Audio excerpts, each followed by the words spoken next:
Good evening. So let me give some context to our evening here today, which we've entitled "In the Image and Likeness of God: The Gift of Racial Diversity." So, November of 2018, the U.S. Conference of Catholic Bishops published yet another letter on racism. The last one that they had published was in 1979. And that was called Brothers and Sisters to Us. And the moment you look at that title just a little deeply, you realize how flawed that title was. And this is coming from the US bishops, right? Because that's how we perceive and how our understanding of racism is so guided by us and them. So brothers and sisters to us, who's the us and who's the them, right? And having recently done some research on it, I realized how little we have come beyond 1979. Now in 2019, the letter was entitled, "Open Wide Our Hearts." And if you read that letter, so much of it reads like the 1979 letter. And many of the resolutions and proposals that were made for the church to carry out seems like somewhere got lost. And so here we are in 2019. Yes, we've moved further along, but repeating some of the very things that we said in 1979. Now, one of the things that happened before the letter was published was a setting up of an ad hoc committee on racism. Now, the ad hoc committee on racism has been traveling across the nation, having listening or conducting listening sessions. And one of them was held here in Dayton, at the University of Dayton.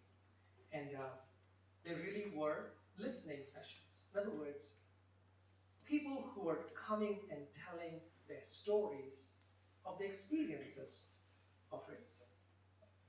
I was one of the participants who shared my story of my experience of racism as well.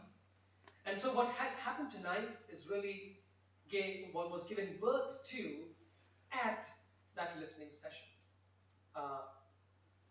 Dr. Leslie Picca was there along with a few other folks from here as well at that session.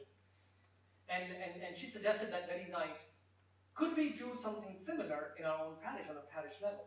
So what has happened today is really the fruit of that initial suggestion that Leslie had made. And of course, we met much about what shape the symphony should take. We really wanted to duplicate the listening sessions. In other words, could people hear stories of racism? Because once you hear personal experiences and stories of racism, you really realize it's so ungodly. It is so unholy. Because every human person deserves the dignity in which God has given to them. After the listening sessions, one of the comments that Archbishop Schnur made was, gosh, we didn't know many ways in which racism existed. It's because sometimes we are not looking at the world from that perspective. So here we are today, this evening, reflecting on the reality of racism, both in society and in the Catholic Church, and then bringing all this to God in prayer later upstairs in the church. And after the session is over, I want to invite all of you to please join us upstairs for prayer. Let me introduce our facilitators, our speakers for this evening. I want to introduce also Dr. Leslie Picca. She is a professor of sociology at the University of Dayton and has written much, studied much on racism. She's also a member of our parish, and I'm very, very happy to have such scholars in our parish who can help us unravel the realities of our society. And then we have Dr. Bill Trollinger. He is a professor of sociology, but has particularly been focused. We'll take him to sociology. He's history. Oh, he's history. Sorry, professor of history at the University of Dayton. Again, focusing on evangelicalism and Protestantism. But he himself came to the Catholic faith 3 years back, along with his wife Sue 4 years back, and also belonged to our parish. And I'm very, very grateful to them for leading this discussion today. I want to thank our committee who has initially gathered together, who first gathered together to plan this evening. Amy Anderson, who's the Associate Provost at the University of Dayton, Dr. Vince Miller, Professor of Theology at the University of Dayton as well, and Dr. Yana Bennett, Professor of Theology at the University of Dayton. So we are in great company. So I want to, without any further delay, hand this over to Dr. Leslie Picca to lead us on. Please, warm welcome to them.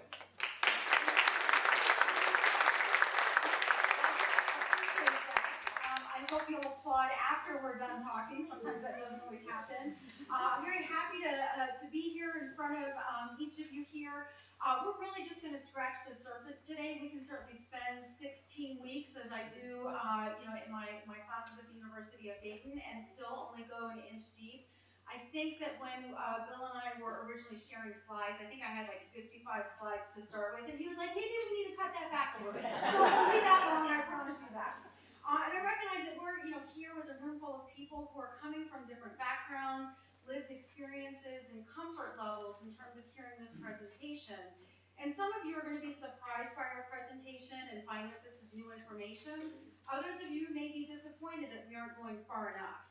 So I can make sure I don't forget to advance the slide. So I'm here with Bill, who will share a little bit about his research.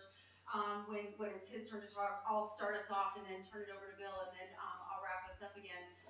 This is me, just so you know, I am an academic, so I've written 2 books, which my mom still wishes that I studied math instead of sociology and race and ethnicity, but there you have it. I came to the University of Dayton in 2005. I actually didn't join the Immaculate Conception Parish until 2017. I commuted from Cincinnati for a while, and so it wasn't until I moved up here to Dayton that I joined the IC Parish. I can share with you that I've given many talks on race and ethnicity, and especially about racial hierarchies across the U.S., and I can tell you 2 things. One is that most of these talks take place in January, especially after MLK, and in February during Black History Month. So I am thrilled to be having this conversation in November. This is very exciting for me. And the other thing that I found is that most of the people in the audience that I speak in front of don't actually want to be there. So usually people come because they are forced to, such as for diversity training, class requirements, or as punishment. I've been the punishment for some people, I'm okay with that, or for extra credit. So even if you don't really want to be here, and you're only here because you heard Father Satish made multiple comments at Mass, I understand that, I certainly appreciate that, and I'm really glad that you're here anyway. So let me share with you just very quickly what this conversation is not about. So my hope tonight is that this is not a one and done conversation, but that this is part of a larger conversation about the role of the Catholic Church, particularly at Immaculate Conception Parish, to reflect deeply about the role that each of us plays individually and all of us play collectively in working toward racial equity and justice. I've been a part of many diversity sessions at various organizations, and often people leave feeling disappointed because they were looking for that miracle worker, someone to wave a magic wand and solve the problem of racism. Racial justice is a process, and it requires a commitment, not an hour. Talking about race also is not about assigning blame or giving the dominant group members, whites, males, heterosexuals, able-bodied people, etc., a guilt trip. It's about examining the appropriate role and engagement of the dominant group members. And this is also not going to be just a blanket celebration or singing Kumbaya. Celebration of the human experience is great, but it can also mask deeper issues. So now that I've told you what it's not about, let me tell you about what the plan for tonight is. So this evening is really focused on addressing 3 questions related to the gift of racial diversity, the sort of what, so what, now what. in which Bill will start us off with talking about the role of history in the U.S. and what role does Christianity and the Catholic Church play in this. I'll wrap up with talking about how our racial past impacts our everyday experiences, and then talking about opening up the conversation with, okay, what can we do now? And I want to acknowledge that these conversations are typically not easy. So one thing that I do when I teach race courses at the University of Dayton is the first activity that I do with my students is I have them fill out a sheet of paper that says, when I think about race, I feel blank because blank. And as you can imagine, for the most part, people don't feel really good in terms of having these conversations. Typically, the responses are pretty similar. I feel guilt, I feel sad, I feel frustrated, I feel ignorant. It was only after Obama was elected president that I hear some students say I feel empowered. But disproportionately, the responses are neutral or negative. And most people don't feel good having these conversations. I know it's already a downer, right? And I've just started already. I can sense it. So, and we can look at, why is that the case? Why is it so difficult to have these conversations?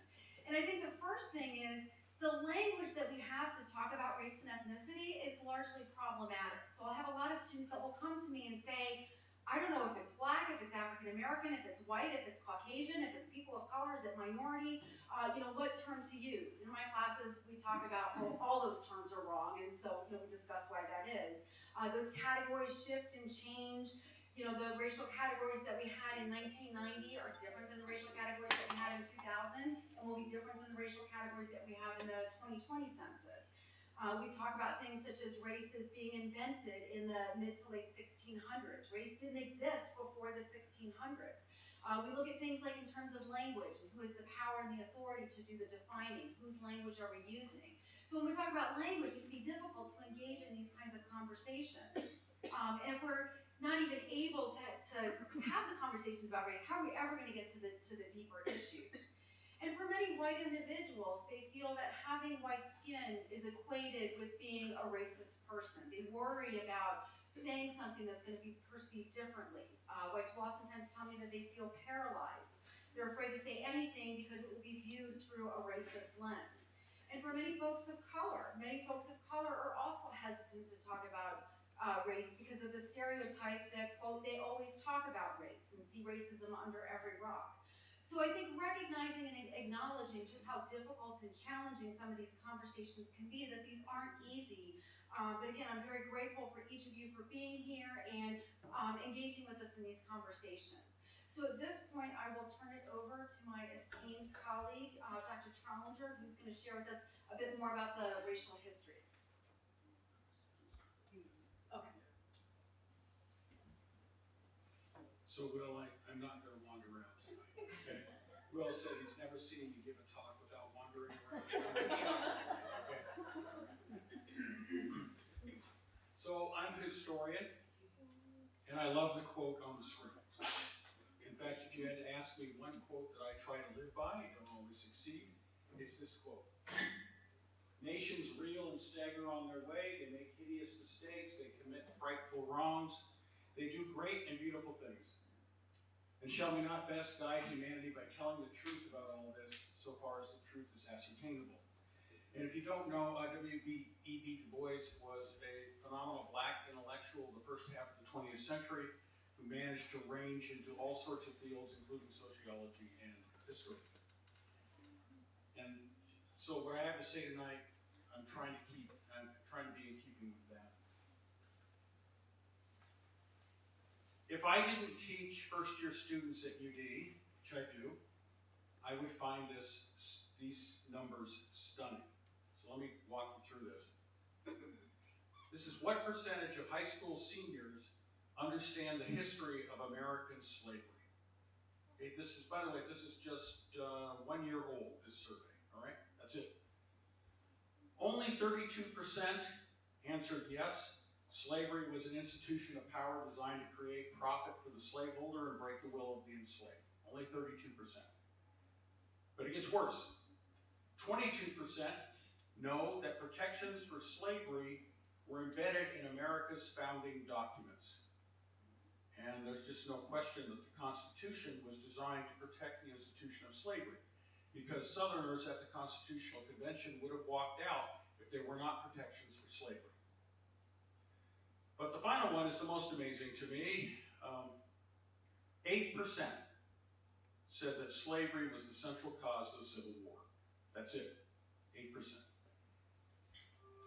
Now there's all sorts of reasons why we don't see race clearly. There's all sorts of reasons. For one thing, Leslie's already talked about, it's painful. Especially if you're white.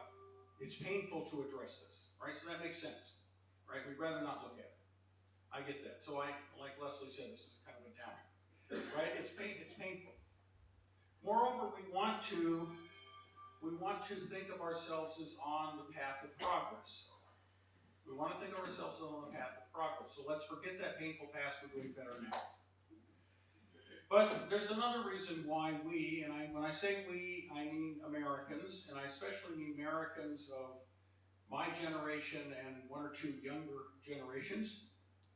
There's a reason, and that is because after the Civil War, and I'm going to talk about the war and Reconstruction in a minute, but after the Civil War, there was a deliberate campaign run by Northern historians and Southerners, Southern whites, to revise our history, and particularly to revise our history of slavery, the war, and its aftermath. I grew up with this revisionist history. I am betting that many of you sitting here grew up with the history I'm about to describe. Right? I grew up with this. I assumed this was true. It wasn't until the 70s and 80s that I began to realize, till graduate school, that I realized how off this revisionist history is.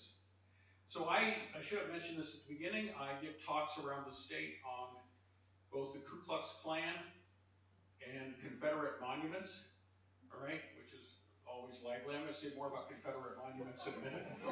Those talks are always, I've gotten some grief at those talks. But anyway, maybe I'll get some tonight too. But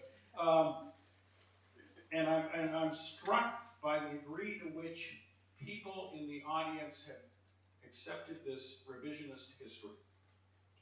The maxim for historians, I've heard this 1,000 times, is that history is written by the winners.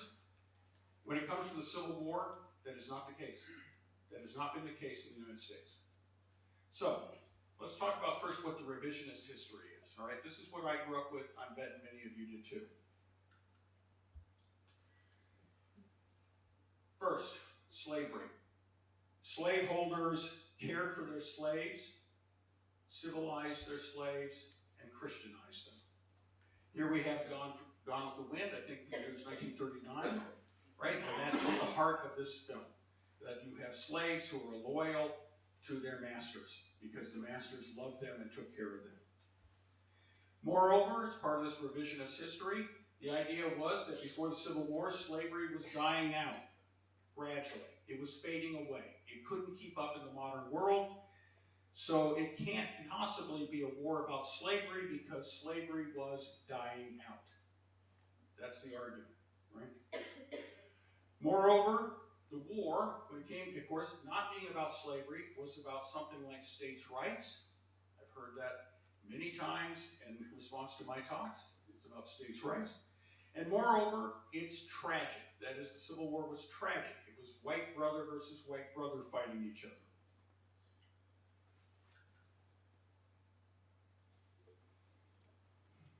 After the war, of course, is Reconstruction. I'm going to come back to that. After the war, in this revisionist history, Reconstruction was awful. Northern troops oppressing Southern whites in the South, predatory blacks roaming the landscape looking for white women to rape, which is at the heart of this film. I'm going to recommend a film that also just makes me ill, but I've seen it a number of times. Birth of a Nation came out in 1915. It's crucial for the rebirth of the Ku Klux Klan in the United States. And that's at the heart of this film, that there are predatory blacks who are looking for white women to rape. Northern troops are oppressing. Blacks are both roaming the landscape and also running the government in corrupt fashion. Fortunately, this is the film and in the revisionist history, we have freedom fighters the Ku Klux Klan, the freedom fighters, who stood up for virtue. Northern troops left. The South was redeemed. That's the term that was used, redeemed or redemption, very deliberately a religious term. The South was redeemed, and the natural order was restored. This is what, in some form, this is what I grew up with. And it dominated American textbooks into the 70s and 80s, what I just said to you. And this is deliberate. This was a deliberate reconstruction, revision of history that was created at the turn of the century. So let's go back and take a look at all this. First thing to understand when we start talking about slavery is the distinction between pre-modern, like pre-1500 slavery, and post-1500 slavery. Pre-modern slavery. Typically, people who were enslaved before the year 1500 were enslaved because they were prisoners of war, or they were there to pay off a debt, all right? So there was this reason why they were enslaved. It generally was not racial. Pre-modern slavery was generally had nothing to do with race. Pre-modern slavery, pre-1500 slavery was not forever. One's descendants were not enslaved, and families were not broken up. So prior to 1500, this is what slavery looked like in the world. Modern slavery, post-1500. It was racial. There's a great argument among scholars as to whether racism preceded slavery or slavery preceded racism. I'm in the camp, I have no clue, I did not ask Leslie this, where she is on this. I'm of the camp that slavery precedes racism, but whatever, modern slavery ends up being racial. It ends up being perpetual. And when I say perpetual, please understand, I don't mean just the individual who's enslaved can't ever get out. His or her descendants and his or her descendants and his or her descendants were to be enslaved. It's forever. Frederick Douglass talked about how when he was a slave, he had no future, and he wasn't just talking about himself. He could look ahead and see that his descendants would remain enslaved. Families were routinely divided in modern slavery. Family structure meant nothing. Moreover, and I would say the most important part about modern slavery is that it was a labor system. As Europeans invaded the Americas, they discovered there was wealth to be made, wealth to be extracted. They needed workers. And slaves, particularly from Africa, provided the labor to extract the wealth. That is to say, slavery, modern slavery, was an economic system. And I say that's really important because it's not enough to say that slavery is cruel. It's not enough to say that it was immoral. You also have to point out the ways in which it was an economic system that created huge wealth, both in the South and in the North. It created huge wealth. It's just not enough to say that it's cruel. It's an economic system.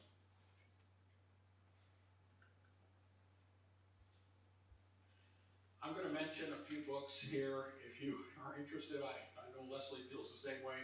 I have all sorts of books I could recommend on this topic. I think the best book right now on the nature of slavery in the United States in the 19th century is Edward Baptist, The Half Has Never Been Told. And in that book, Baptist points out, contrary to the way it's presented in Gone with the Wind, contrary to the way that I grew up with, plantations were agricultural factories where owners could use torture to extract more and more out of their workers. The enslaver's choice to use torture was rational if that which increases profitability and productivity is by definition rational. So in this book, Baptist describes the various means of torture that were used on slaves to get them to produce as much as possible. And there were no restraints on these owners because these were slaves. There is no restraint. Moreover, slavery was incredibly profitable. There is a direct connection between slavery and capitalism. Slavery was not dying out when we hit the Civil War. Slavery worked. It was a labor system within a capitalist structure, and it worked. And Baptist is this book is really worth reading in terms of both the economics of slavery and also the methods that were used to extract as much wealth as possible.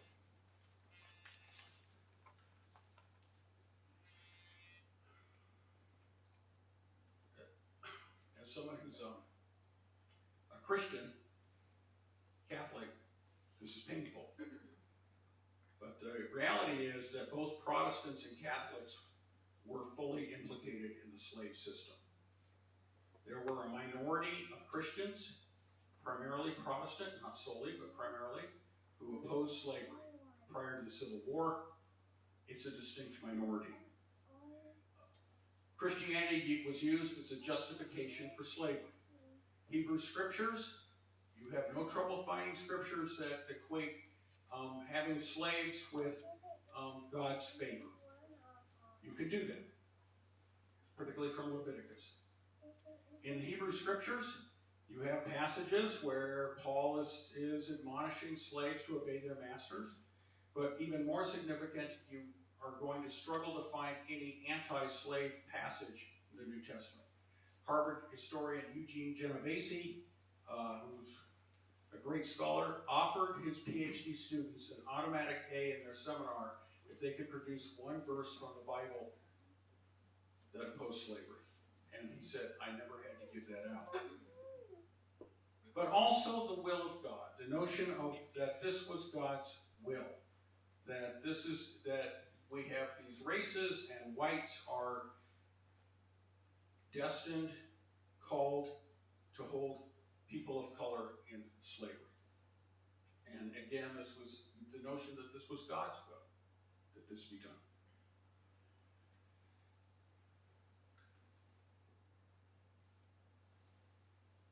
So some of you, this is an odd thing about giving this talk. Leslie and I talked about this, is that we have people from all, a whole variety of people here. So if I say things that are just too simplistic, forgive me, but I want to make sure I'm being really clear. Abraham Lincoln was elected president in 1860, and the platform of his party was ending slavery in the territories. In effect, halting the spread of slavery through the North American continent. It's not about ending slavery in the states, but it was ending slavery in the territories. Immediately after his election, southern states began leaving the Union because they saw this move to end slavery in the territories as a threat to the institution of slavery. Now, I can point you, and if you're interested, I can just tell you afterwards. I'm quoting, this is one quote from one secession statement from Mississippi's, all right? Virtually all the southern states have very similar secession statements. It really could not be clearer that they were leaving the Union to protect the institution of slavery. There really isn't, the evidence is overwhelming, right? So when I give my talks on Confederate monuments and the Ku Klux Klan, I get pushback, and I ask the audience, how many secession statements do you need to convince you?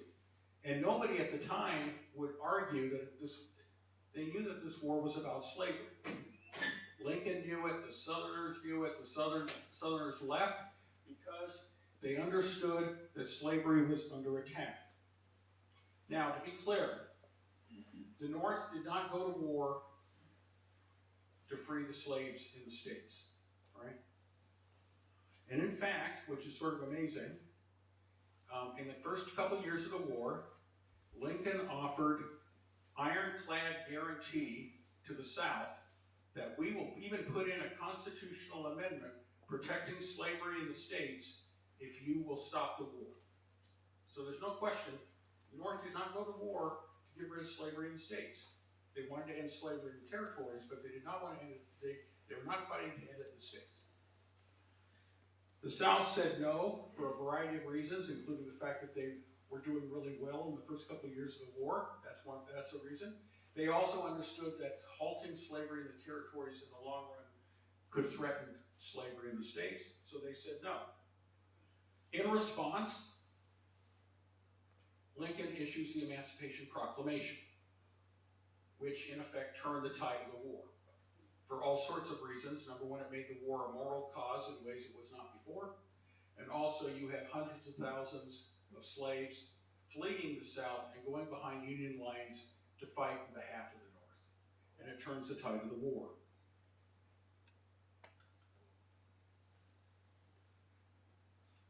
I feel like wandering now. I feel like I'm moving out a little bit. I can't stay. I find, of all the things that I teach, teaching Reconstruction is the most emotional. I really struggle. In fact, I have cried in class teaching Reconstruction. Because the reason I get emotional is it is like this brief moment in American history where it could all have gone differently when it comes to race. It's like this decade where it seemed like it could happen. The United States moved faster, well, let me put it a different way. In terms of freeing the slaves, the United States moved faster than any other nation to incorporate former slaves into their republic. They're the fastest. It is a remarkable story. 13th Amendment, freeing, it's not Emancipation Proclamation that ends slavery, by the way, it's 13th Amendment ends slavery. 14th Amendment establishes that African Americans are citizens, which had been denied before the Civil War by the Supreme Court. And 15th Amendment gave black males the right to vote. Now, all those amendments come in the space of 5 years, 1865 to 1870. It is remarkable. Moreover, all of a sudden, African Americans could travel freely throughout the South. African Americans can be educated, and in fact, states are paying for schools for African Americans. And moreover, African Americans could get involved in politics. They voted. African Americans were elected, not only to state legislatures and local legislatures, but actually to the U.S. Congress. African Americans were elected. It is remarkable. And it's why I get emotional. Because I just think there's this moment where this thing could have been different, and we could be different. But no, we have to deal with history, not nostalgia. I wish that were the case. The fact is that Southern whites violently resisted this. Violently resisted. You see the rise of the Ku Klux Klan in response to that. Moreover, the North was not committed to having its troops in the South to protect black people. That simply was not in the cards. So Northern troops are withdrawn within a decade, and by 1877, Reconstruction is over. White supremacy is reestablished in the South. But, so 1877, the last Northern troops are gone, but you still have those pesky amendments, the 13th Amendment, the 14th Amendment, the 15th Amendment. 1890s, we see the effort to put the success at putting white supremacy into law. You can negate the 14th Amendment, blacks are citizens, by imposing Jim Crow segregation, which happens throughout the South in the 1890s. You can also negate the 15th Amendment by voting restrictions that keep black people from voting. And I will have to tell you, this quote makes it very clear, there's nothing subtle about all this. They're doing it for a very particular reason. And you can see the numbers up here. 1896 in Louisiana had 130,000 black voters. 1900, just 4 years later, they have 5,000. Alabama, 181,000 down to 3,000 in 4 years because of voting restrictions. And I have to say, it's very important, this is not just a Southern story. The Supreme Court, the Congress, the President, the North went along with this.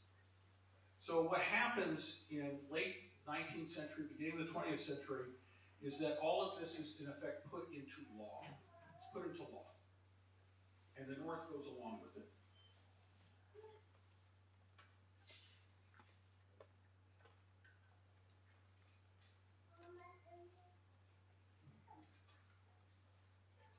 All the Christian justifications remain, by the way.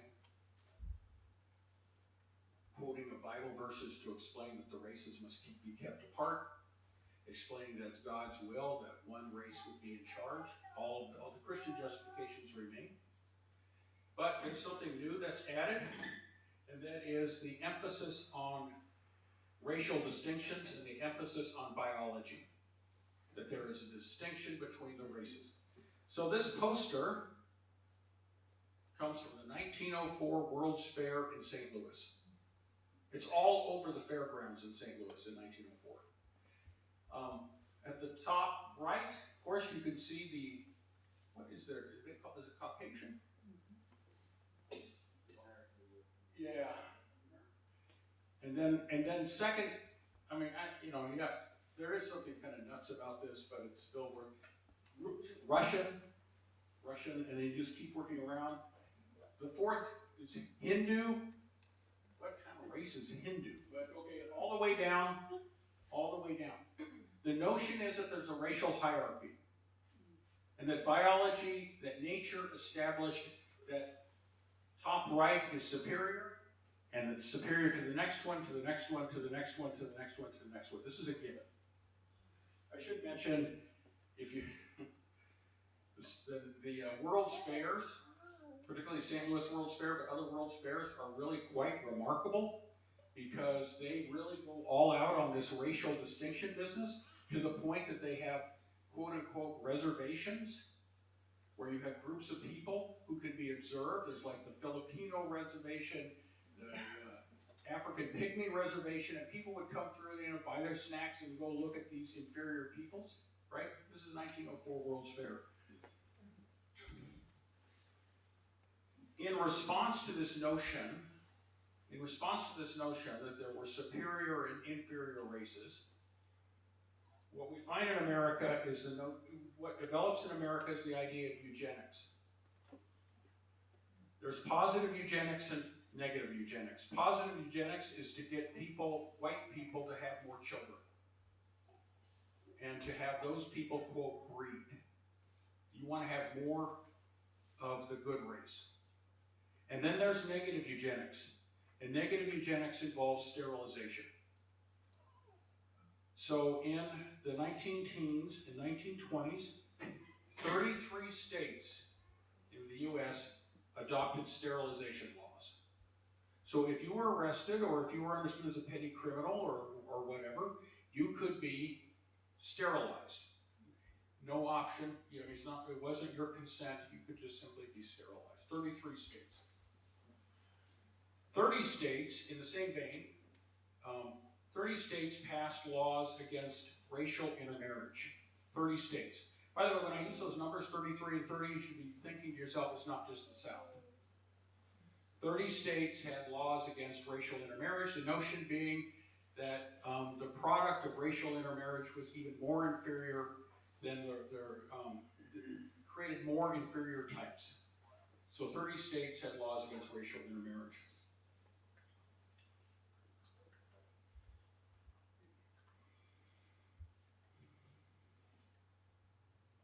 The fellow on the right is Madison Grant. He was a wealthy New York intellectual, also in charge of the Bronx Zoo.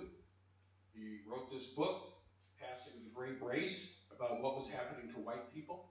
By the way, one thing you should notice up here is that this is the centenary edition. This book still sells.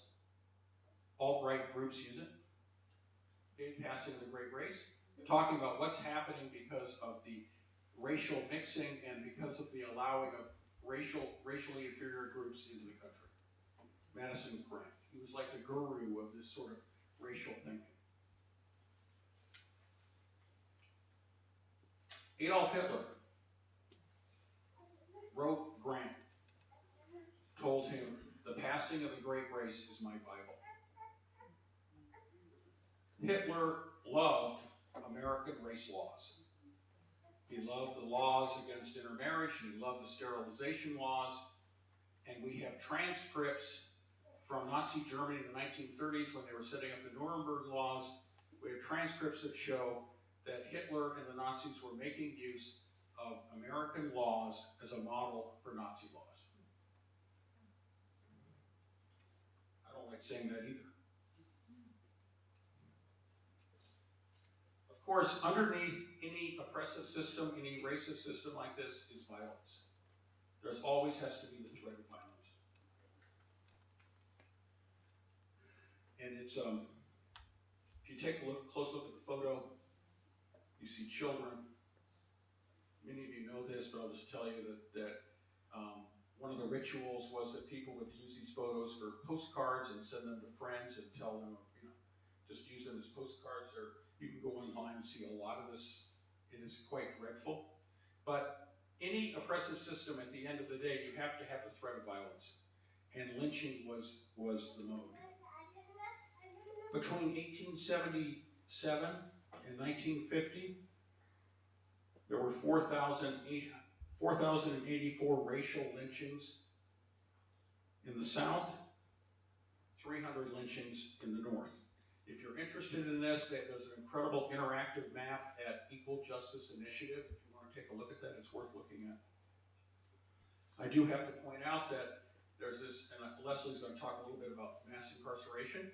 There seems to be a direct parallel between states that lynch and states that execute.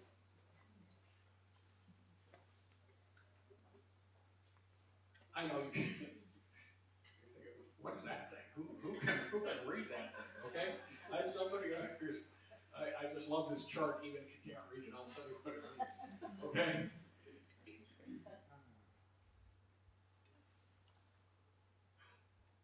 Thank you, Bill.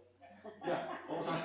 Did I do that? Did I that great with technology? No, not. Okay.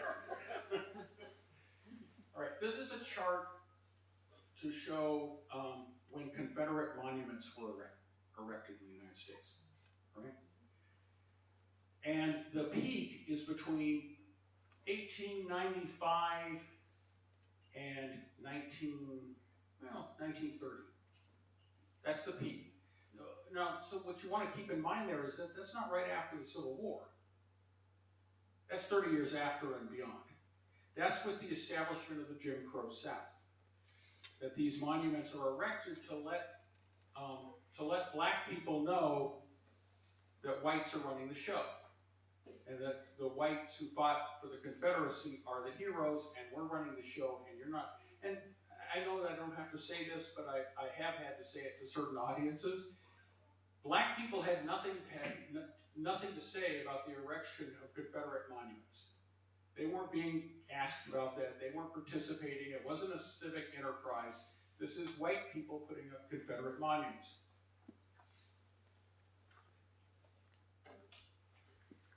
What's very interesting is that so many of these monuments, most of them, I know a few have come down, but most of them remain to this day.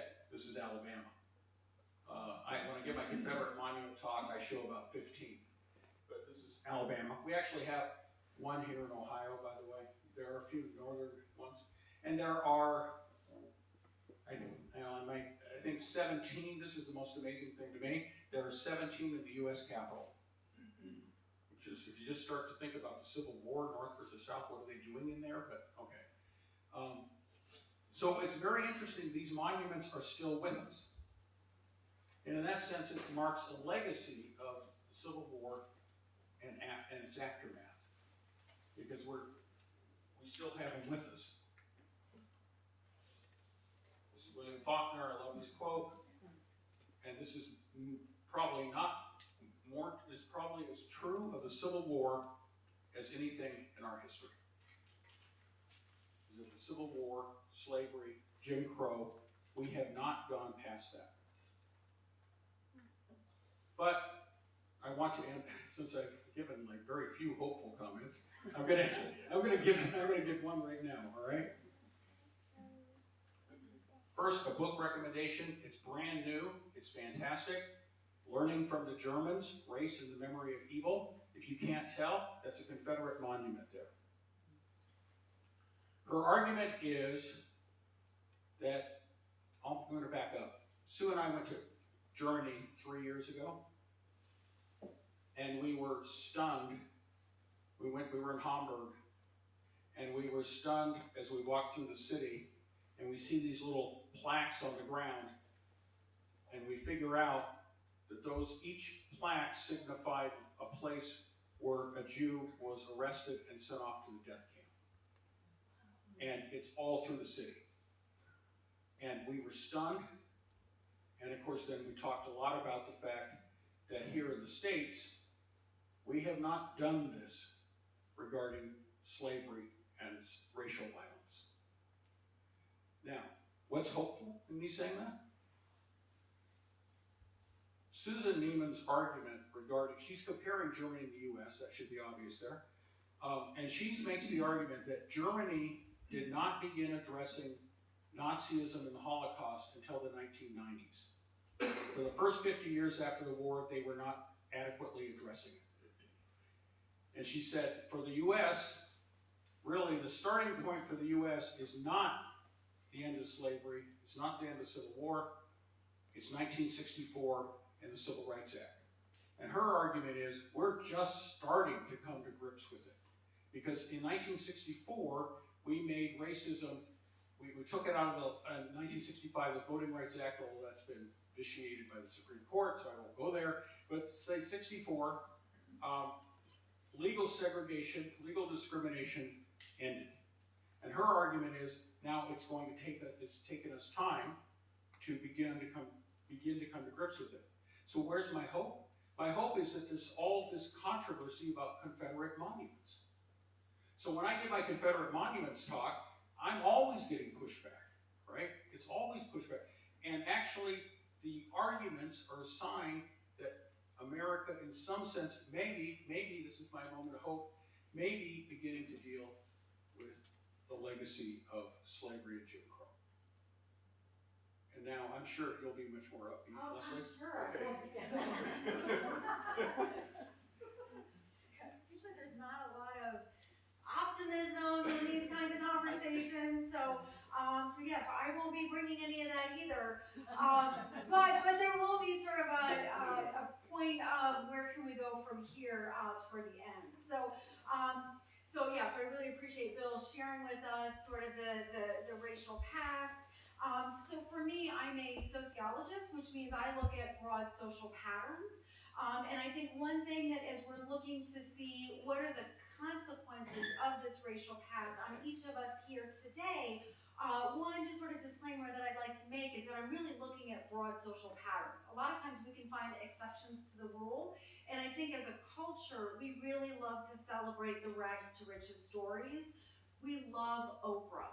And I think to some extent we love Oprah because maybe we're all thinking maybe I could get a car too, I'm not exactly quite sure. But to some extent this sort of narrative of, especially a woman of color being able to overcome the racial and sexist odds, to some extent our culture really tends to celebrate that. So just sort of as a reminder that in the next couple slides that I'm going to share with you, I'm really focusing on these broader social patterns in terms of how is it, and sometimes I'll have students say to me, why are we still talking about slavery? Why are we talking about Jim Crow? Which, truthfully, for students, they feel like Jim Crow was like 1,000 years ago, and I have to tell them, there's a lot of folks that are around that were around, in the 1960s, for example, and before. So that's a different conversation that I have to have with my students. So for many of the younger generation, they really feel like that's often ancient history. So I have a difficult time trying to convey to them that things that happened in the past, in the not so distant past, we're still living with in terms of racialized hierarchies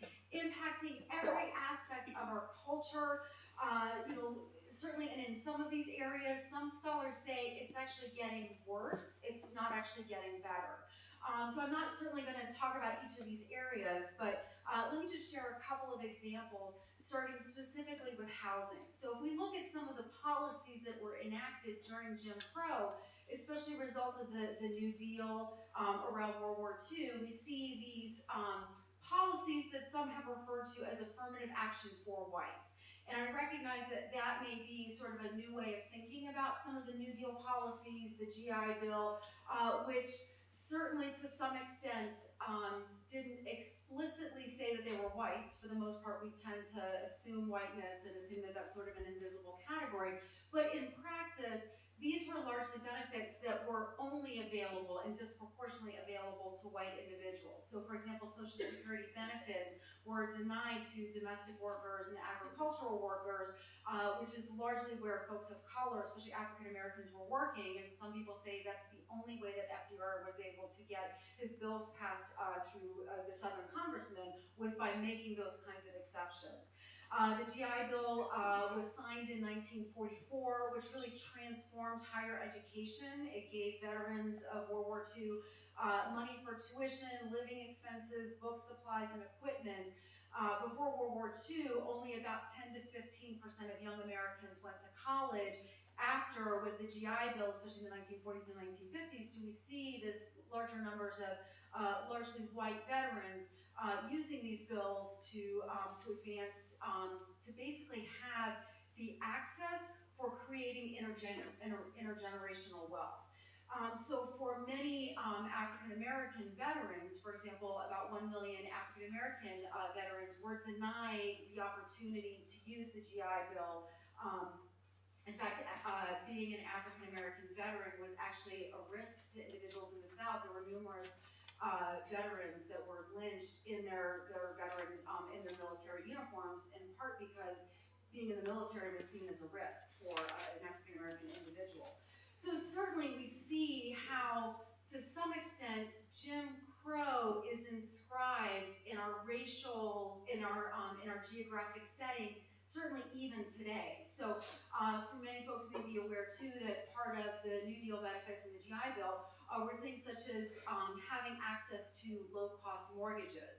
So having the banks be able to finance up to 80% of the cost of a house, and being able to mortgage that over a 30-year time period. Before that, you actually had to put down about 50% of the cost of a down payment for a house, and then you had 5 years to pay that back. These bills allowed individuals, the average American, to be able to own their home. So we see home rates skyrocketing.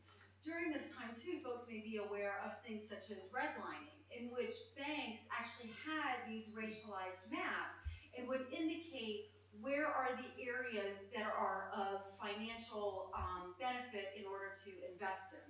So we see these kinds of maps where redlining are these discriminatory practices of basically fencing off areas where the banks would avoid investments based on community demographics, arguing that the risk was too great. And certainly this was largely done through racialized ways. So if you look, for example, at this map here, it may be a little bit difficult to see, but you've got kind of the river here. I said, oh, look at that. Did I do that? So now, okay, maybe scoot back a little bit. Yeah. Right. So if you look, for example, I know, sorry about that. Okay, so I don't press that button, press this button. Okay, so you can see that, for example, the University of Dayton is kind of around here. This down here is the Oakwood area that is green lined. So those were areas in which individuals had access to securing mortgages to buy homes, whereas redline areas such as in West Dayton, for example, were redlined, and so those areas the banks did not provide resources for. So certainly we can look at where is it that our government and government policies are investing in and who is benefiting from that intergenerationally. So this redlining map was done in 1935. I'll just share with you, this map may be a little difficult to see. This is the racial dot map from 2010, in which the racial dot map is a website where you can actually track in any city, and it will show you from a racial standpoint the demographics of that area. You can largely, it may be a little bit difficult to see, but you've got the areas in blue here indicate where white folks are living, and then the areas in green where African Americans are living. The city of Dayton is actually one of 21 cities in the United States that meets the definition of a hyper-segregated city, which means that largely African American students are unevenly distributed geographically, in isolation, lacking basic resources. So the legacy that we see of redlining those racist policies of the 1930s and 1940s, we still see the impact of that absolutely today. So many people argue that yes, we no longer have legal segregation, but we certainly are living with de facto segregation, and Jim Crow has certainly just become inscribed more in geography. In fact, there's even research saying that we're more segregated today than we were actually during Jim Crow segregation. So this certainly is true of our schools as well. If you look too at these kinds of maps, it makes sense why we see such disparities in terms of home ownership today. So currently today, you can kind of see from the map starting in 1904 up to 2014 here, that whites are the top bar there, about 71% of whites own their home as compared to about 41% of African Americans do. So home ownership has very large implications for wealth too. So the vast majority of Americans and the vast majority of whites actually have most of their equity in their home ownership, so the value of their home. So looking at home valueship as well, the value of your home plays a role here as well. This actually has implications for health and well-being too. So one study was done fairly recently looking at the risks that individuals of lower social class status have in terms of developing illnesses, chronic diseases, things like this, allergens, carcinogenics in their work and living environments. One doctor actually conducted this study in which he actually gave people a cold virus, and he found that there was a correlation between whether or not their parents owned their home, would indicate whether or not that person would end up getting the illness. And the length of time that their parents owned their home actually was directly correlated with the severity of how sick they became. So in other words, these measures of home ownership have a lot of consequences attached to it in terms of wealth disparities, in terms of access to resources, in terms of health, physical, mental well-being as well. We certainly see these kinds of disparities taking place. And certainly if we look at things such as today, the median wealth, so not the mean wealth, so not the average wealth, accounting for those super rich Kardashians and whoever they are, people that have lots and lots of money, but the median wealth disparity, we certainly see that it's actually growing in recent years as opposed to shrinking. Forbes actually reports that it will take 228 years for the average Black family to reach the same level of wealth that white families have today. And for Latino families, it would take about 84 years. So over the past 30 years, the wealth of the median Black household has actually declined 75%, from 6,800 to 1,700, and the median Latino household has declined 50%, from $4,000 to $2,000. At the same time, and this is over the past 30 years, that the median wealth for white households have actually increased 14%. So from $102,000 to $116,000. Whites have about 80 to 86 times more wealth than Latino and African American families do. So even though whites actually took a decline during the housing crisis, those numbers were actually able to rebound. And researchers actually are suggesting that these numbers are actually growing in disparity as opposed to closing. So just some other ways to look at this too. Some of the visually being able to see this racial wealth gap. And even when individuals do things in order to better their wealth, it doesn't actually do much in terms of closing the wealth gap. So for example, the average wealth of African Americans with a college degree or higher is less than that of a white high school graduate, somebody who graduates from high school. White families who are headed by an unemployed worker have 2 times the average wealth than African American families headed by a worker who's employed full time. And white single parents have more than twice the wealth of married African American parents, and white families are 5 times more likely to receive inheritance than African American families are. And so certainly this home ownership really accounts for the growing disparity in terms of the wealth gap. one thing that I try to show my students too is that when we're talking about these issues, they're interrelated. And so things such as where you live, your housing largely impacts your education, largely impacts your educational resources because of tax basis funding education, which certainly impacts things such as whether or not higher education is feasible, which certainly impacts where you work, which certainly impacts how much money you make, which also impacts what kind of house that you're going to live in. So certainly seeing that the ending line for one generation is the starting line for the next generation. So we can certainly see these legacies that we see, in terms of, racialized violence and Jim Crow. We're still seeing this certainly today. And this is where you get these really crazy, insane statistics, such as whites with a criminal record actually have an easier time getting a job than an African-American person without a criminal record.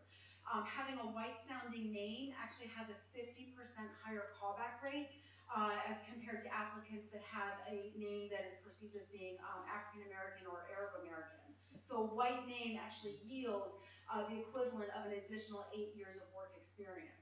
So looking at health disparities too. So poor African-Americans die on average 3 years earlier than poor whites do, but yet middle-class African-Americans die on average 10 years earlier than middle-class whites do. White women who smoke have better health outcomes, birth outcomes, than African-American women who don't smoke. There's the former U.S. Surgeon General, David Sachner, who argues that he's calculated the excess death rates for African Americans. So in other words, if whites and blacks had mortality rates that were equal, anything above that would be the excess death rates. And they found that there were about 229 excess deaths of African Americans per day. And that's not a result of homicide or poverty. It's largely a result of stress and hypertension, which is the equivalent of an airplane loaded with black passengers being shot out of the sky and killing everyone on board every single day of the year. So these statistics, it's hard to march on this. It's hard to rally the troops behind these things that are so embedded in our social institutions and our racialized hierarchies that to some extent we oftentimes take this for granted. We don't oftentimes pay attention to this. As Bill said too, if we look at things such as the criminal justice system, so there's some scholars such as Michelle Alexander who argues that the criminal justice system is now the new Jim Crow. So we've gone from slavery to legal segregation to now we have mass incarceration.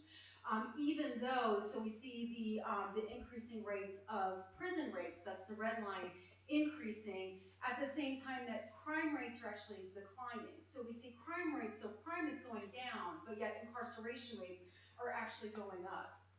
And so when we're looking at these kinds of statistics, you can see some of the numbers here of one's likelihood of becoming incarcerated.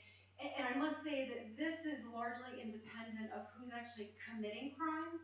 There's some research suggests that it's about 72 to 75% of Americans, all Americans, have done something to land them time in prison. That's like us. If I can be honest, I'll tell you, I have one activity that I do with my students is I have them write down what's the most deviant thing that you've ever done, and then I collect it and then I read it out loud. And it's horrifying to hear some of the things that some of our students certainly have done. So I think that oftentimes we have this misperception that it's like us good people that are abiding by the law and then them bad people that aren't, when it largely isn't that disparate. There's certainly a lot of disparity in terms of who's going through, it's oftentimes referred to as the sieve of the criminal justice system. Who is it that's being funneled into the criminal justice system? Who is it that's actively being funneled out? So committing the same crime often yields different sentences depending upon race and ethnicity. So for murder, African Americans are 7 times more likely to be convicted than whites. They're 12 times more likely to be convicted for drug crimes. A person is 11 times more likely to get the death penalty if the victim is white as compared to if the victim is African American. And you're 22 times more likely to get the death penalty if the defendant is black and if the victim is white. We can look at certainly the criminal justice system. This is a whole other conversation that we could certainly have in terms of who is it that's pressured to plea bargain, who is it that has access to legal counsel, for example. There's a lot of social class and racial connotations with this as well, in which some folks argue that it's better to be rich and guilty than it is to be poor and innocent. And certainly looking at two, and I'm kind of skipping ahead here, I did want to share one of the statistics, such as white high school students are slightly more likely to have abused illegal drugs compared with African American students of the same age, and yet police arrest black youth for drug crimes more than twice the rates of white youth. So certainly looking at it, this isn't just a matter of who's committing crimes, but there's a lot of racial disparities as well too. So just looking at the statistics here in terms of the percent of the U.S. population versus who's actually being incarcerated, it's hard not to see this through a racialized lens and seeing this as another form of Jim Crow segregation. And even Bill mentioned the 13th Amendment, which abolished slavery. There's actually a clause in the 13th Amendment that says it abolished slavery with the exception of criminals. So with the exception of if you're convicted of committing a crime. And so scholars like Michelle Alexander argues that basically we took all those laws that we had for African Americans during Jim Crow, such as losing housing, not having access to jobs, being denied the right to vote, and we've now institutionalized that in terms of our criminal justice system, so that today 1 in 13 African Americans of voting age is disenfranchised, which means they lost the right to vote. If you lost the right to vote, you'd have no political voice. This number is actually 4 times greater than the number for African Americans. So some of you may be asking, why are we here again? I don't know if this is really where I want to be on a Wednesday night. And where are the Catholics? So where's the role of the Catholic Church in this? And so certainly the Catholic Church has a legacy with being deeply involved with some of these issues. So particularly issues such as the death penalty, issues looking at charity. We can certainly see the Catholic Church has had a strong voice in these issues. Father Satish mentioned the pastoral letter against racism, which is really kind of the first of its kind in recent times. It's very influential. However, I think that certainly there's much to be said. There's a lot of opportunities that the Catholic Church has to continue this beautiful legacy of this pastoral letter. And I just wanted to share with you some points of opportunity for the Catholic Church. And I'm not calling this the criticisms of the Catholic Church, but where are the opportunities for the Catholic Church? The first one is really opportunities to focus on structures, and keep in mind, I'm a sociologist, so of course I'm going to say that, as opposed to individuals. Most racial damage has been done by good people who do nothing rather than racial extremists. So more damage has been done by good Christian politicians, for example, rather than the KKK, neo-Nazi skinheads. Those are easy to fight because you can point them out. You kind of know what they look like. You look for the robe and you're like, okay, I kind of know where you stand. It's a lot harder if you're talking about policies and these sort of how we tend to institutionalize these racial hierarchies. Noted author and Holocaust survivor Elie Wiesel says that the opposite of love is not hate, it's indifference. And so really changing the conversation away from parts and individuals to more looking at broader issues of power. And oftentimes I'll hear students say things like, the system is broken, we need to fix it. And I tell them, no, the system is doing exactly what it was designed to do. You can't have the same system in place and expect different outcomes. So I think if you get nothing out of this talk today, hopefully sort of hammering this point that racism is about power and policies, it is not about individual hate. A second opportunity too is rethinking the service model of charity, which is beautiful, which is necessary, but yet some argue that the Catholic Church's focus on a charity model perpetuates hierarchies and a white savior mentality. And it's often based on deficit model thinking, where the focus is on solving problems. How do we solve problems of urban poor areas? And scholars, especially scholars in education, are really pushing for an anti-deficit achievement framework. So things such as language matters, such as instead of talking about the achievement gap, instead talking about the opportunity gap. And this isn't just political correctness, it's about shifting the narrative and asking different questions. Because when you ask different questions, you get different answers. The third point is really looking at making the visible invisible. And so really calling out away from this notion of colorblindness and instead focusing on more of an active anti-racist perspective. And colorblindness really comes from the 1963 Martin Luther King Jr. speech on Washington, where he says, judge people based on the content of their character, not based on the color of their skin. A lot of times I'll hear students say things like, it doesn't matter if you're black, white, purple, polka dotted, we're all members of the human race. And they assume that we're in a post-racial society. Obama was president, he solved that. We've achieved all those goals of the 1960s civil rights era. And so for many whites, are taught to be colorblind because to talk about race means that you're racist, and to mention whiteness, it's usually the Klan and the neo-Nazi skinheads that are doing that. And so we have this paradox there, where we have a society that is categorized by race, we have racial categories, we have racial segregation that is the norm, that impacts every social institution, education, economics, law, politics, family, religion, healthcare, media, etc., but yet we don't talk about it. And because some people say because it might be racist to call that out. And so because colorblindness is the norm, many race scholars actually argue that colorblindness is typically code for white.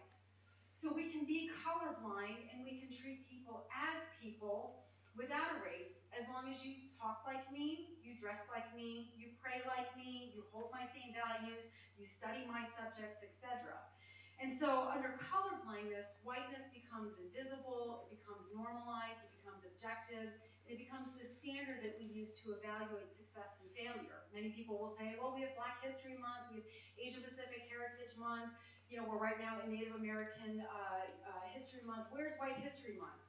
A lot of people say, well, they go by funny names like June, July, August, September, October, so I'm glad they all laughed at that, thank you for that. So, but we don't call it that, we just call it history. And so there can be discomfort in talking about this. And talking about how race, especially whiteness in the Catholic Church, to some extent is like trying to describe the air around us. So for some of us, it's there, but it's invisible, we can ignore it, we can take it for granted. But for other people, when that air is missing, like if you're in water, if you're in a low pressure airplane, you may be gasping for breath. And so, really being able to call out these experiences and calling it for what it is.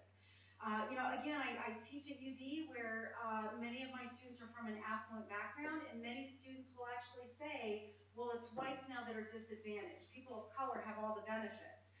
Students will say things like, I didn't get into Notre Dame because I'm white. I didn't get that scholarship because I'm white.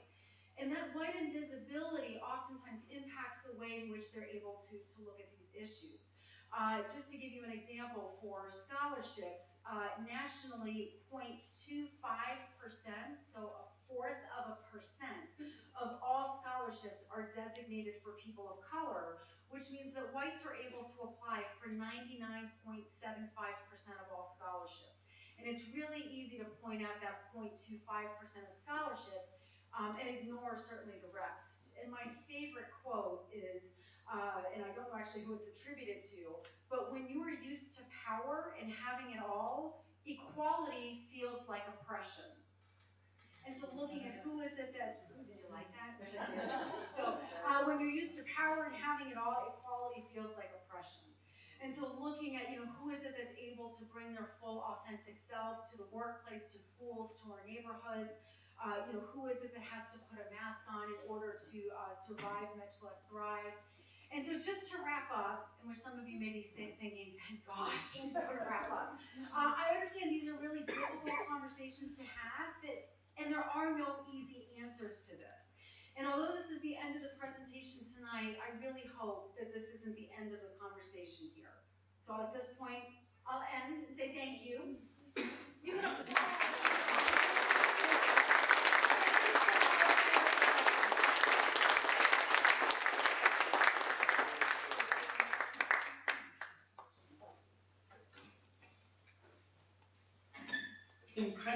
incredibly grateful to Dr. Trollinger and Dr. Picca for being here this evening. We're going to open this for questions very soon. I want to say that what we're doing tonight is only the beginning. There will be follow-up sessions. I would love at some point to have hearing sessions, so we can connect to real-life stories of people who experience. I was doing some research for a recent presentation at UD, and I was in Columbus meeting with the bishop Bishop Brennan over there, and I was sitting and talking to him, and along with him was their ethnic and cultural affairs office representative.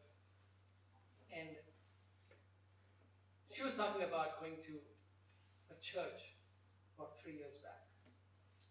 There was an event going on, and she was told that this is not the place for her. Your church is about 5 miles away. And she said, that being said to me was fine, but my daughter was with me. And this was in the Catholic Church.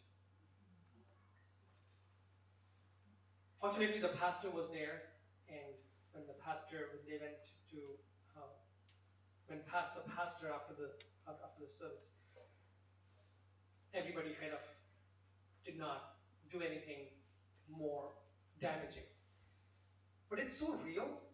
It's so real. I can tell you this from my own personal experiences, and I'm not here to tell my story today. But it's more real than we imagine.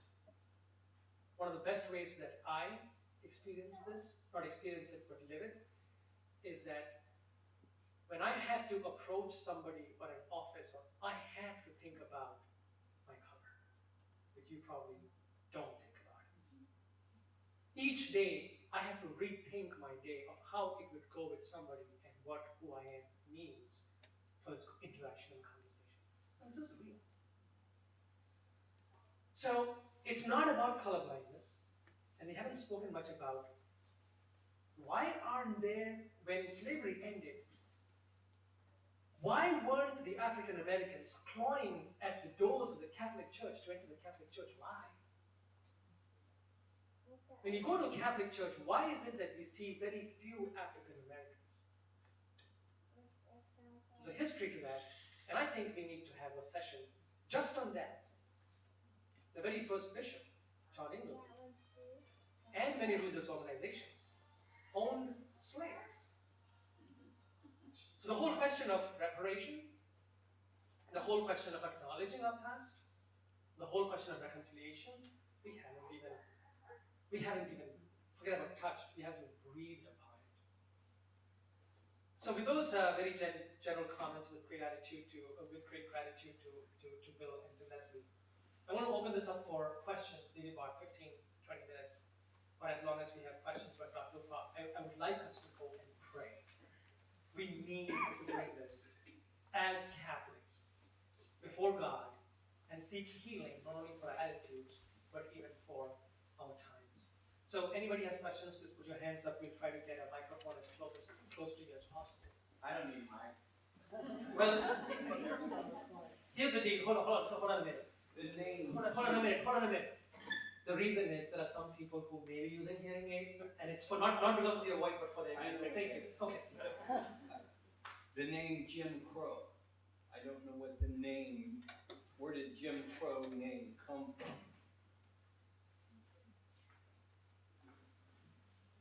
So the short answer is that Jim Crow was a famous minstrel singer from the 1830s and 1840s. Okay. And so that term ended up being applied to this system. Okay, now, what did the Confederate soldier think he was fighting for? That's a great question. There were certainly Confederate soldiers who were fighting for something like their state or their country. But then the problem with trying to answer that question is that in any war, it's one thing to talk about who put the soldiers into place. There's another thing to talk about individual soldiers and how they understood the war. The folks who mustered the armies, the folks who were fighting that war, who organized it, certainly understood themselves to be protecting the institution of slavery. That isn't to say that every single Confederate soldier understood that. In fact, many of them did not have slaves. That said, one of the ways that a racist system can work, this is very interesting even for today, a racist system can work when you have people who are benefiting at the top, and they convince people who are not doing well at the bottom, who are economically suffering, that they really need to be allied with them because of a matter of race. So you can in a sense persuade people to join you even if your economic self-interest isn't benefiting.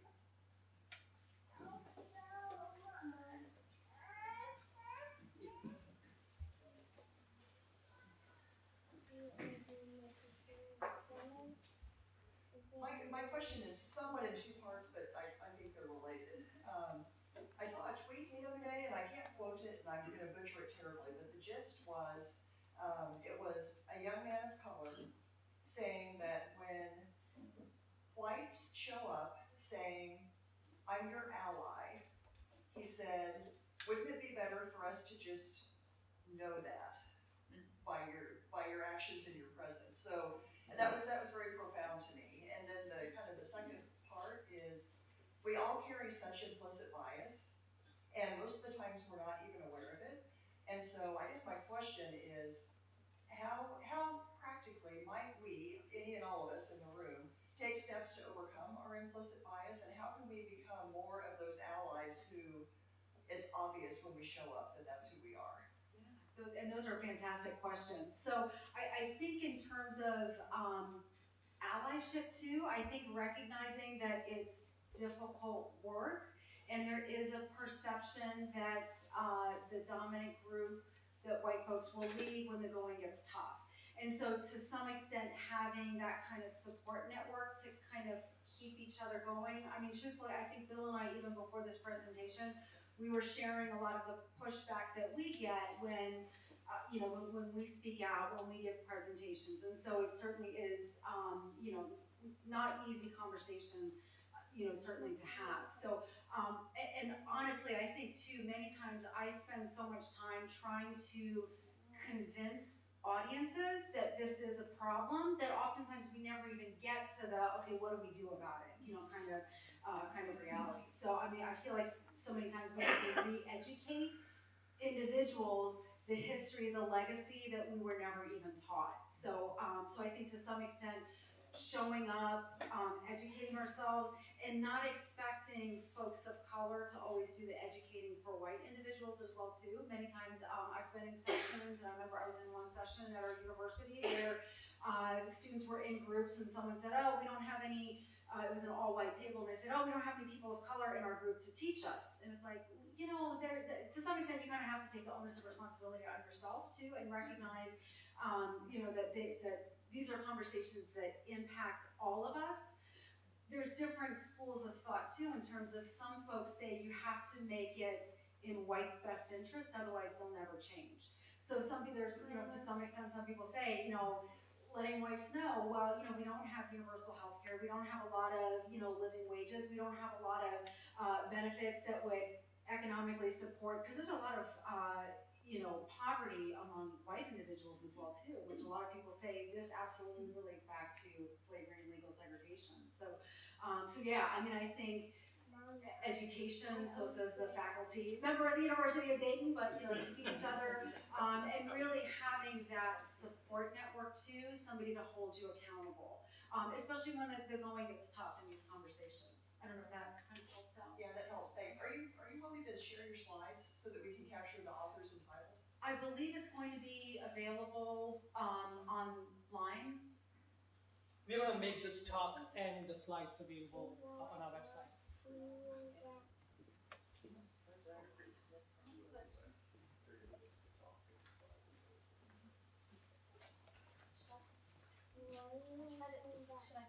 It's Bill and Cord Leslie. Okay. I actually have two questions. One is just, I wanted to clarify, when you talked about the GI Bill benefits being denied to African Americans, was that legally, in the law it was written that African Americans couldn't receive the benefits, or was it that there were no colleges or fewer colleges that were willing to admit them? I mean, I was just curious. Yeah, and certainly I think it's oftentimes kind of a both and. So for some, the benefits were available, but the banks wouldn't provide the loans, for example, arguing that it was the risk was too great. And this is where too, I think a lot of racial policies, unlike in the 1800s, early 1900s, a lot of it gets coded in different ways. And so most of the policies that we have that are impacting folks of color today, they look colorblind on paper, but in practice, they have a negative consequence attached to it. So certainly I think it really is kind of a both and. So that answers. Well, that helps. I was just curious. And my other question had to do with, have you done any research on the federal response and state response to natural disasters? And if that impacts which communities receive more help? I mean, I'm thinking of Katrina, which was a good example, but then we have Dayton, and I drive through North Dayton every day and it's still devastated and there's still, houses waiting for repairs, and it just, I don't hear much about, why it's taking so long, and I'm just curious. And like Puerto Rico is another example. Yeah, So. there's a great book actually called There's No Such Thing as a Natural Disaster, in which they actually make that argument that even Katrina, it wasn't so much the storm that caused the damage, it was the breaking of the levees, after Katrina. And so looking at, which communities have infrastructures that are in place, for support. So absolutely, there certainly is quite a bit of research looking at that in terms of and there's, some scholars that talk about that in the US, we have a very high tolerance for African American pain. And this notion of what images are we comfortable with seeing on the evening news versus what images tend to be very jarring. Who is it that people can sort of resonate themselves with? So there certainly is quite a bit of research looking at that in terms of which communities get the support, which communities have the economic base in order to have protections that are put in place. Who is it? And truthfully, home ownership has a key part of that. So if you own your home, you have more of a voice in that community as opposed to if you're a renter, for example. So looking at all the, how does economics play a role? How is it that, the politics, voting, I mean, it's all interconnected there. That's a great point.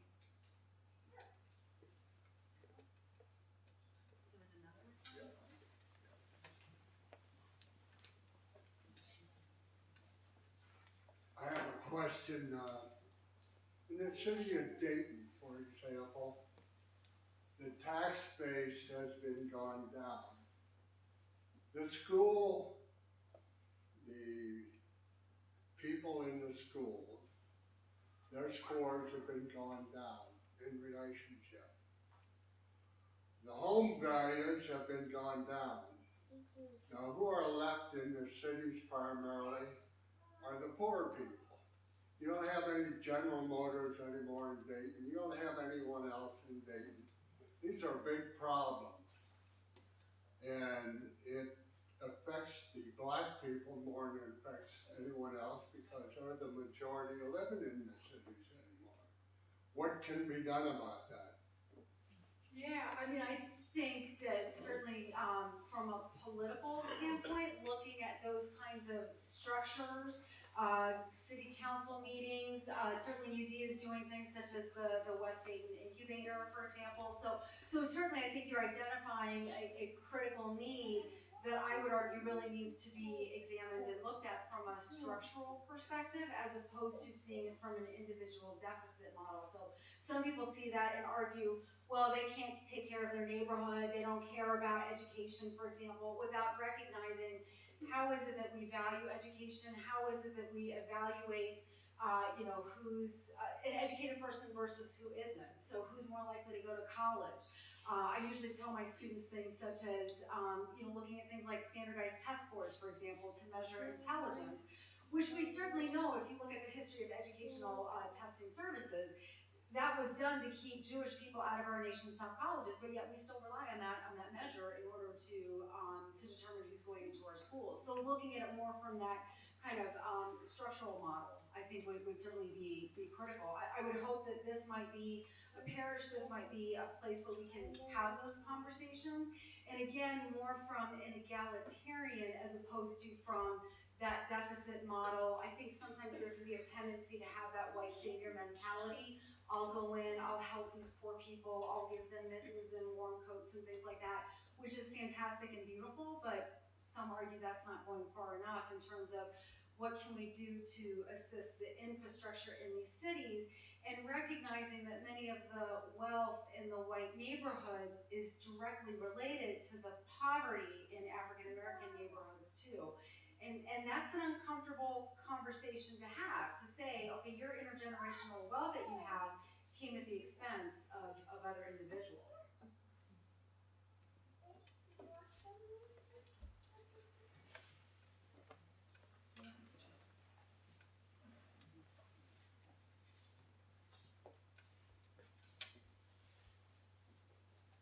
I just wanted to share that I came to the Dayton area in 1967 to attend the University of Dayton. And I've been back there for one more degree since. But at that particular point in time, in terms of looking at what was going on in the city, we had over 50,000 students in the Dayton public schools attending school. And there was an awful lot going on in terms of this city and this area in terms of us being industrial leaders, throughout the United States. We had an NCR presidency that was very strong. We had an IBM presidency that was very strong. Dayton Tire and Rubber, just a number of companies. And I think there's a lot being done in terms of the county and in terms of the city right now, in terms of making Dayton a more appealing area for people to come to. And I think we need to continue to work on that. But also in terms of just one particular story that I'd like to share. When I went to high school in New York on Long Island. And in my graduating class, we had one student who was black. We had several teachers in the building, but just one student and his family, so there were several siblings who were involved in that at the time. And at a reunion several years before he had passed, he came and told us a story one day about there was a group of parents that held a gathering, whatever, when his family first moved in to help him to feel more comfortable being a part of the neighborhood. And he said, I was at the side door, just knocking on the door, letting them know that I was there, getting ready to go in, and I was taking my shoes off. And this one parent came and said to him, Bob, what are you doing? And he said, well, I'm just getting ready to come in, for the gathering. And she said, Bob, you don't need to worry about coming in through the side door, and you don't need to take your shoes off. And what Bob's response was, it's the same thing I do at my own house. Just wanted to be, accepted for who he was. Okay, thank you. Thank you for sharing.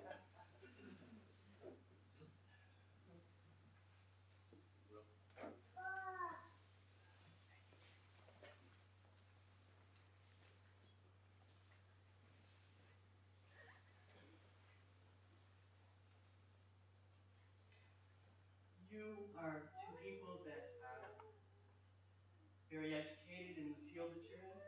You know so much about this. And I feel like I don't know just a little bit that I heard you say tonight. I feel like, how do you internalize the fix and feel there's hope? When what I feel like when I listened to you tonight, I felt like it was after all this time and all these years, and still we are no longer or no further than we ever were. So where's the hope? Where's the fix? Where's the what do we do? So I'll start, and then if you have something to add. So my mantra as a historian, the thing that I try to live by is that you first have to start by living in the real world. So for me as a historian, the first thing we have to do is to actually see. That's very important. Nostalgia or false history, one can never get out. You can never make a change. You're caught in this invented past. So for me, the first thing is to start by seeing. And so I'll give you one example of where I have hope. It comes both with my students and when I talk around Ohio about the Ku Klux Klan or Confederate monuments, which I know are really deep topics. But I'm very struck, it just happened yesterday, I spoke on the Klan up in Northmont.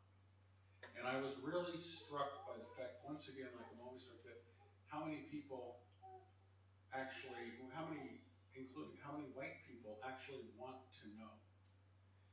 It's very easy to become cynical. It's very easy to, and it's easy for me too, to have this kind of despair and just think there's no hope. But once we see, then we can begin to take steps. And I do think it's possible, but I don't think it's possible without actually seeing. And the seeing involves what you're talking about how one could imagine one could imagine we should have made much more progress in the area of race than we have. That's absolutely true. But I also think that we can make progress. And of course, I would also say that as a person of faith, I'm required to have hope. I'm required to have hope. But I don't think there's any hope in pretending that either the past or the present are different than they are. That, to me, is hopeless. You have something I'm sure you do. Yeah.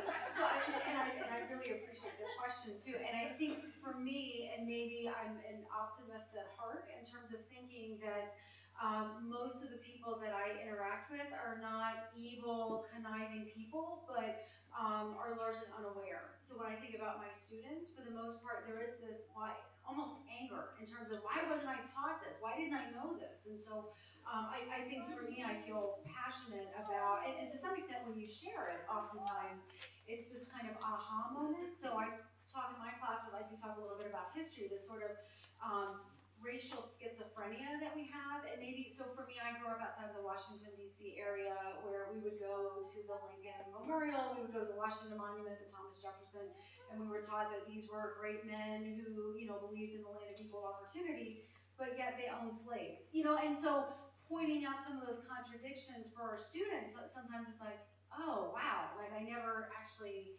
was aware of that. And so for me, it's really, how do we get around this notion of ignorance? For me as well, I think personally, I'm the mother of 3 daughters, and so I feel like that's what drives me, is thinking that I want to make sure that my girls are living in a world that, is true to our faith, in terms of true to ideals of equality and social justice. And so I feel very strongly about going out, having these conversations, educating in as many,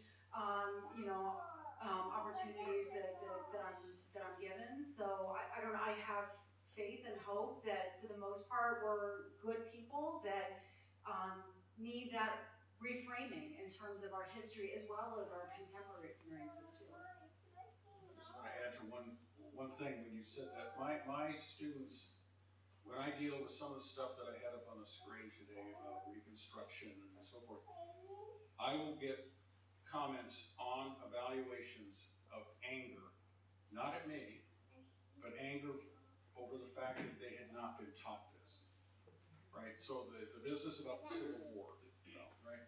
And they express real anger, and they want to know why they won. And actually, I find, like Leslie, I find that a moment of hope, because that tells me, oh, you do want to know.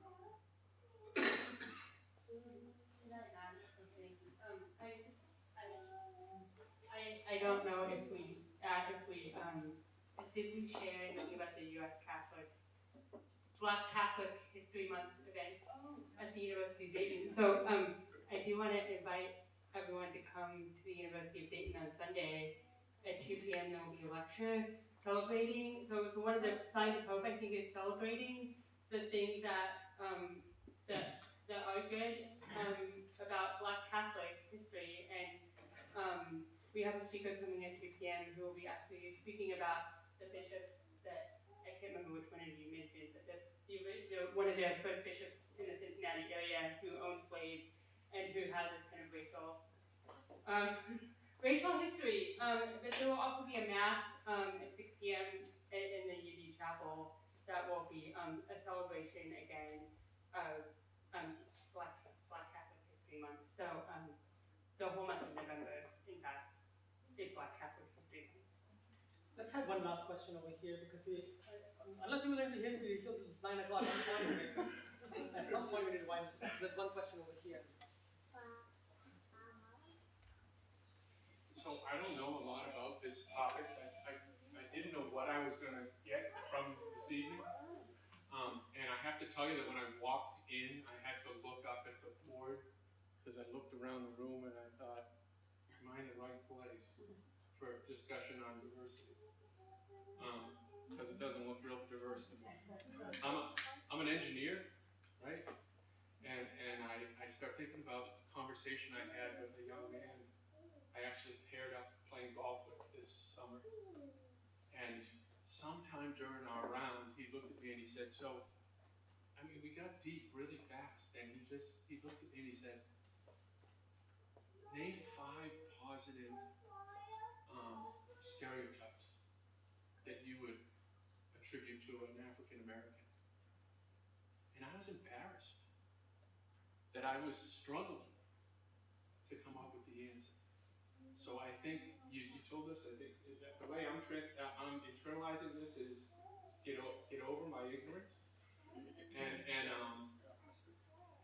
And then to your question, I think 100 or however many people are here are going to come up with more good ideas to move us forward than 2 up at the front, right? So we'll help. And then I think if we bring in a more diverse crowd, we'll come up with even better. So, is that right? Yeah. And there's a lot of great work. I mean, just even looking in the audience too, there's a lot of folks that are doing a lot of fantastic work already. So we're up here because we said yes, but you know, there's a lot of other folks in the audience as well too that you know that I recognize as well. I'm glad this is the start.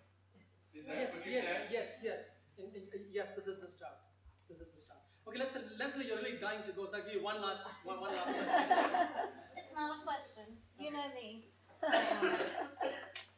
I just wanted to share, because I do have very relevant personal experience, I think, to this topic, because I was raised in the state of Alabama, and I have parents and in-laws that remember segregation. And so they remember, you know, water fountains. And it's a sad story, kind of funny because it's how ridiculous human nature really is. But I think it will illustrate that what we can learn, we can unlearn, or that we can learn to think differently. So my grandparents moved from California to Alabama in the 60s. They moved 3 sons who were young.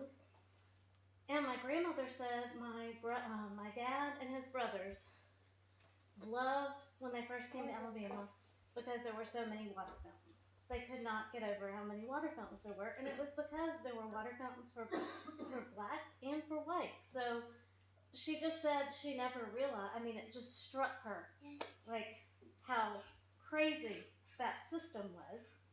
But I was born in 1971. They don't exist anymore. I mean, all of the things that you talk about that were actually structural and institutionalized forms of racism are no longer there. That does not mean all the consequences of institutionalized racism aren't there. But I think there has been some progress. I've worked in Alabama, went to school in Alabama. I am not disregarding the history at all. I'm just saying there has been some progress. There's still a long way to go. But I feel hopeful because I'm from a state that I've always felt like I could relate to someone who was from Germany, whose country was responsible for such horrific things.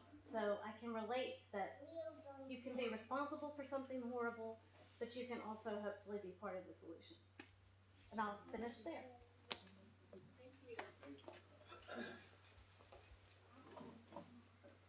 We talked about hope, but I don't want us to miss the greatest sign of hope. And that's this room full of people who just came because there was an announcement that we talked about racism. So the hope is right here. Whatever we get today, we don't just become colorblind, but that we actually confront racism in our daily life, in our daily living. This is, for me, home. So thank you for being here today. There is a reconstruction of our nation happening right now. And I know sometimes this is painful. I have been recently involved in trying to get our immigrant families and people out of prison who recently have been convicted for no reason, and all that stuff. But part of the whole immigration thing is reconstruction happening and the story being told. Part of it, not part of it, at the root of it, is to preserve the nation as a white nation. Part of immigration, a great part of it is racism. But we don't talk about it that way. It's about the border, it's about illegals, it's about the law. It's none of those, it's about racism. And we can confront this on a daily basis. So please do, this is our home. Let me take this honor to God in prayer. Nobody's compelled to come, but I think to end an evening like this with prayer would be wonderful. So we'll go up to the church, and if you're able to, unfortunately I don't have an elevator here. If you can use the steps, great, but otherwise you can use the ramp up and still come to the church at the back over there, and let's bring it all to God in prayer. See you, Stacy.